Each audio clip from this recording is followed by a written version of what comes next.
ఇదంతా ఒక లెవెల్, ఒక జోక్ వేస్తాను. మీ ఆన్సర్లన్నీ నాకు ఫ్రీగా ఇవ్వాలి.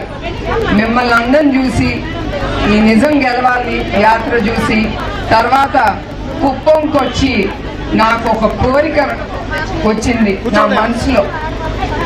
మీరు ఫ్రీగా ఉండండి, నేనేం కొట్టను తిట్టను మిమ్మల్ని. చంద్రబాబు నాయుడు గారు 35 ఏళ్ళ నుంచి మీరు ఆ నమ్మకంతో ఆయన ఎమ్మెల్యేగా చేశారు, అవునా కాదా? ఇప్పుడు నాకు ఒక కోరిక కలిగింది, ఆయన్ని కొంచెం రెస్ట్ తీసుకోమని నేను నుంచుందాం అనుకుంటున్నాను. సో ఎవరికి చంద్రబాబు నాయుడు గారు కావాలో చేతులు ఎత్తండి. అదే అందరు చేతులు ఎత్తండి. నేను నాకు ఇద్దరు కుదరదు కదమ్మా, ఎవరన్నా ఒకలే చెప్పాలి.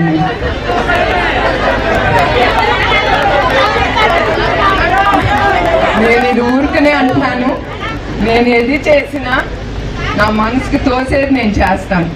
నాకేదో ఈ పోస్ట్ కావాలి ఆ పోస్ట్ కావాలని మాత్రం కాదు, నాకేం అక్కర్లేదు. మా ఆయన నన్ను బాగా చూసుకుంటారు, నేను చాలా సంతోషంగా ఉన్నాను. నా కంపెనీలో ఇట్లా మిమ్మల్ని అందరినీ తప్పకుండా కలుసుకుని నేను సంతోషిస్తాను.